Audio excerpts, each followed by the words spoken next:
Heroes in Recovery is a program that celebrates dignity, courage, hope, and recovery in the ongoing treatment of persons with serious mental illness and addictive disorders by recognizing people who are heroes in our community who provide care and support for our consumers and families.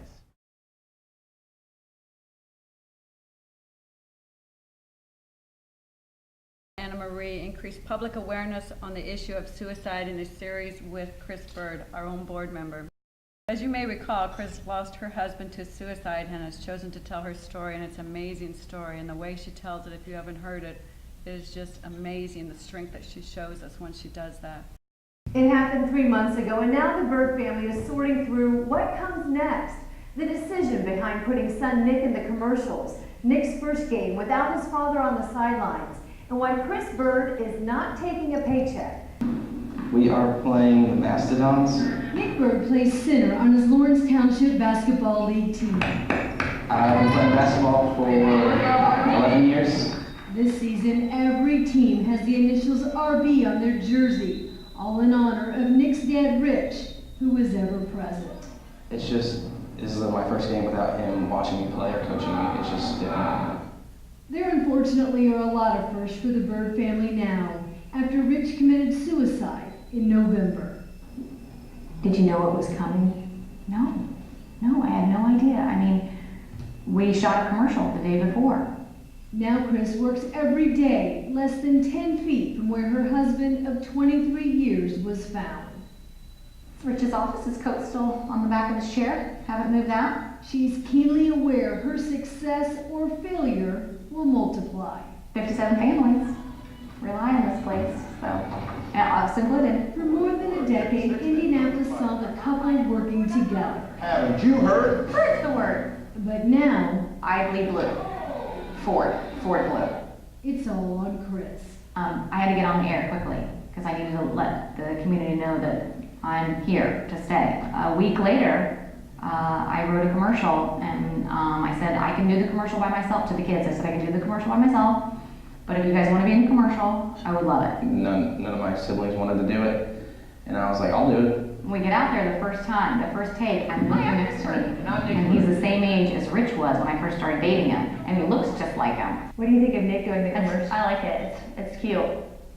Because he looks a lot like my dad and sounds like him. Chris made other changes too, quickly rehiring managers who'd left when the economy tanked. And so I told all my managers in my first meeting, I said, I will not take a dime out of this dealership until 2013. Where are they? She is pushing service and cutting costs. Okay. I sold 1,437 cars last year. At times I feel like I've done this and, you know, and everything's firing in all cylinders and it's great. And other times, it's hard to get out of bed. So, but it's not just the business that is overwhelming, it's the children. Because I know they're missing out on an awesome guy. They're missing out on their father. The eldest, Catherine, now a sophomore at Ball State, read the note her father left. It was my dad, you know, he's saying just how much he loves us. He told us that every day, so more than once a day. Nick, a sophomore at Lawrence Central, wants to move. Living in this house, it just reminds me of everything of him. I've been in his closet to get a tie or something like that, and it just makes me break down and cry because of all of his clothes that's still in there. And there's the youngest, Jack and Sid. I think that they're doing better than the older kids just because I think the younger you are, it's not that it's less difficult, it's just I don't think that maybe they don't understand the full ramifications of it. And the children worry about their mother being alone. She married Rich at 18. Oh my gosh, they were like teenagers all the time. Like kissing in the kitchen, and we're always like, oh, stop. But no, they loved each other more than anyone I'd ever seen. Because I still talk to him a lot, and I still, you know, I really feel him around me, you know? I don't feel him gone. I hope I never feel that way. I hope I never feel gone, you know, because I don't want that feeling. The Burd family sharing their story in part to emphasize their belief that suicide is not a solution. On the night beat, Marie Tiernon, Eyewitness News. For excellence in promoting public awareness on suicide, Mental Health America of Indiana would love to present this Heroes Awards to you. Please come up.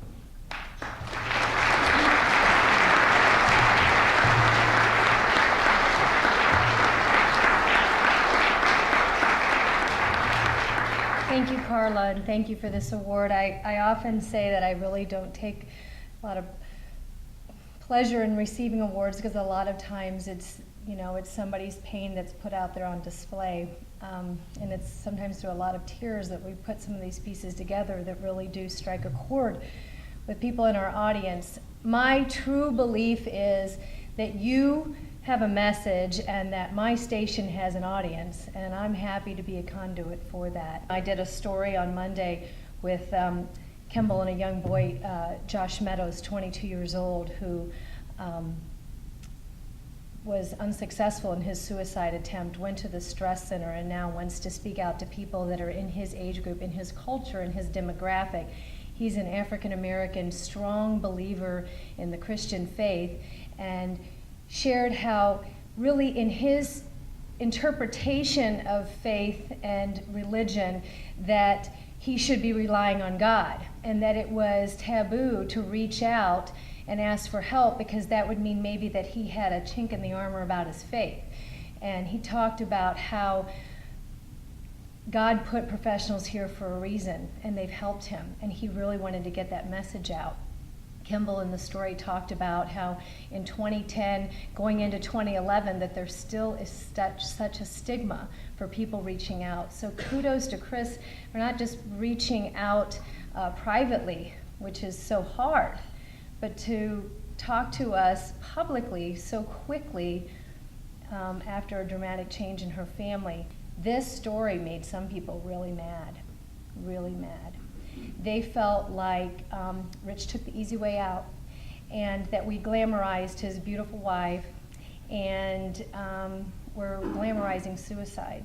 They felt, a lot of times I heard from widows who had lost their husbands to cancer, they felt like their husband was a real victim of their diagnosis, and they felt like Rich had a choice, and they didn't see him as someone who had an illness, as someone who had a choice. So I think it was very powerful in the dialogue that it expressed, or that it initiated.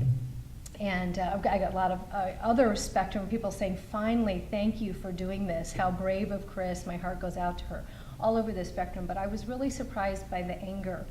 And so I think it's good. I think it's good to put it out there, things that make people uncomfortable, because then that sparks conversation. You know, sometimes my story might be wrong, I might not hit the mark, but maybe it will do something else. I think it's so important that you might be doctors or car dealers or PR people or whatever you do, but it really is about your family and the people that you love and their health.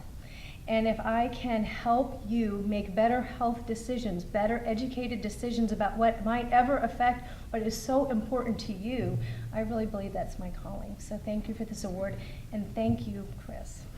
Chris spoke at our annual meeting, and it was very supportive. Everybody came back and talked about how important what she had to say was, how important the issue of suicide is, and that for a lot of people it really isn't an individual choice. It's really something much deeper.